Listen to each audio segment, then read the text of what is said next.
Tom Felton, Matthew Lewis, and Rupert Grint were just a few of the people injured on the set of Harry Potter. The crew tried to keep everyone safe, but there were a few blunders.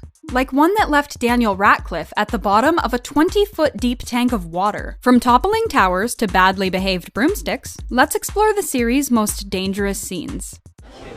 Devon, let's bring him down! James and Oliver Phelps were always down to try some stunts themselves. They trained for this scene where Fred and George are blasted away from the goblet after sneaking their names in. But the professionals decided that it would be too dangerous to hook the actors up to wires and yank them away from the goblet. They had stunt performers do it instead. And they were right. It was way too dangerous, and one of the doubles ended up dislocating his shoulder. Ready, Fred? Ready, George. Bottoms up. For most of the movies, Daniel Radcliffe's main stunt double was this talented gymnast, David Holmes. But one tricky scene in Deathly Hallows didn't go as planned, leaving Holmes seriously injured. This scene required Holmes to be yanked backwards during a controlled explosion, as Nagini attacked, but Holmes was accidentally thrown against the wall. He tragically suffered a broken neck and was left paralyzed.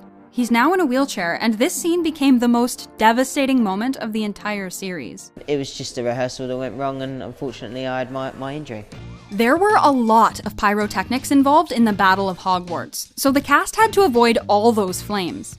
Most of the fire was set to a castle mock-up, which was made of timber, steel, and plastic. But when the flames went a little out of control, it caught fire for real and quickly spread to the actual Hogwarts set. The fire was put out in 40 minutes and only destroyed an exterior courtyard, so thankfully no one was hurt. Well, I must say I'd hoped for better. When Harry falls down the roof in this scene, versus the Hungry Horntail, Daniel was really hanging 40 feet up in the air, attached to some wires. He was dropped suddenly and slid to the ground just as planned, but it was absolutely terrifying.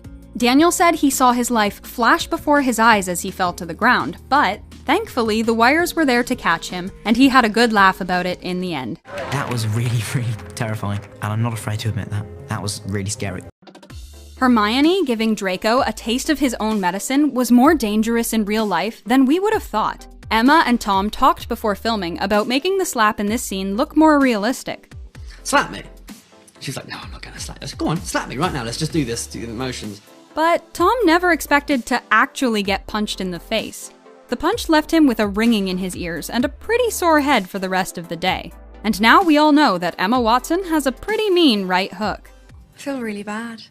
I'm not really sure what I was thinking. Speaking of accidental injuries caused by cast members, who would have thought that in this scene, Helena Bonham Carter was actually hurting Matthew Lewis? Helena decided to take a cue from Bellatrix's wicked ways and taunted Neville by putting her wand right in his ear. But Matthew Lewis moved at the same time, and the wand ended up perforating his eardrum. Helena felt terrible, but she didn't really know how much damage she'd done until Matthew complained of his ear bleeding 3 days later. I'm definitely milking every moment. For the second Triwizard task, the cast had to go underwater, but it was a lot more complicated than it sounds. They used a giant 20-foot deep tank to film the scene, and Daniel was taught some diving signals so that he could let the professionals know if he was in danger or running out of oxygen. Over the course of 3 weeks, he spent more than 41 hours underwater, the longest dive being 75 minutes. But at one point during filming, he got the signals messed up, and instead of telling his diving instructor he was okay, he signaled that he was drowning, causing them to rush him to the surface. It's a good thing he didn't mix the signals up when he really was running out of oxygen, or things could have gone a lot worse. This means, quick, I'm drowning, get me up to the surface, whereas to me that means, hey, I'm fine. Tom Felton had to brave toppling towers for this Room of Requirements scene.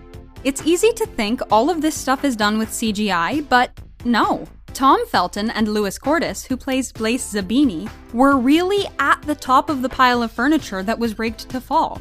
They were hooked up to wires the whole time, but Tom admitted it was his scariest scene to film out of the entire series. We can definitely see why. That table falling out from underneath them is nightmare material. Smiling now, only because my feet are on the floor, yeah. This same Room of Requirements scene was also the first time in the series that the stunt coordinators had to put more than one person on a broom at the same time. That means they had to reinforce the back so they could do a drive-by where Daniel could pick up Tom's stunt double. Next, Daniel's stunt double stepped in for the most dangerous part, where the two had to actually fling themselves on the floor. No padding for a crash landing. We never realized how much falling the Harry Potter cast really had to do while filming. Stunt double Mark Maley stepped in for Daniel in this scene where Harry and Voldemort freefall from the tower. But he admits it was really terrifying to film. It was a 55-foot-high jump into cardboard boxes with no wires attached. Maley was uninjured by the fall, but Ralph Fiennes' stunt double ended up cracking his head hard on Maley's when they landed, and was sent to the hospital with a concussion. That was pretty much, I think, as close to flying you would get without actually having anything else assisting you.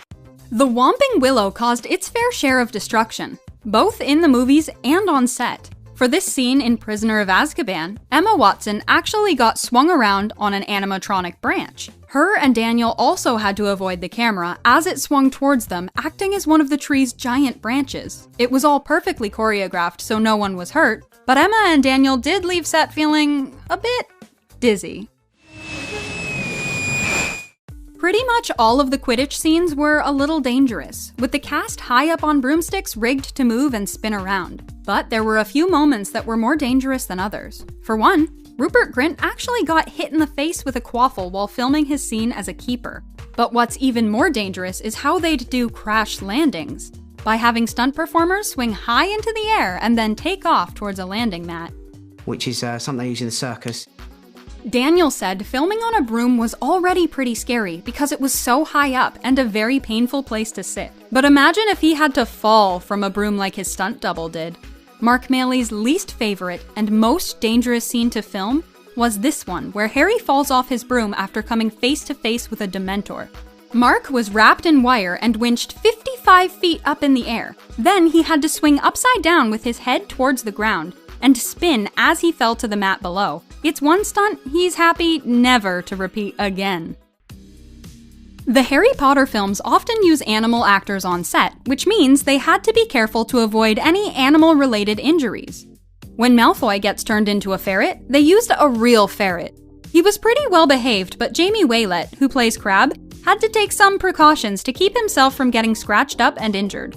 He wore 2 pairs of pants for this scene. One they put the ferret inside, and a thick pair underneath to protect his legs. It was a good ferret, it was trained. Everyone remembers that moment in the very first film when the kids walk into the Great Hall for the first time. But no one would have guessed that this scene was actually dangerous. If you look up, you can see tons of floating candles, and apparently, they were all really lit and held up by wires. But that ended up causing a huge problem. The candles kept burning through the wires, and then they would fall onto the actors' heads. They were only able to get one take of the real candles before they decided things were getting too dangerous. And the rest was done with CGI. We'll leave you with a fun look at one of the stunt performers, Harry Potter superfan Nicholas Danes.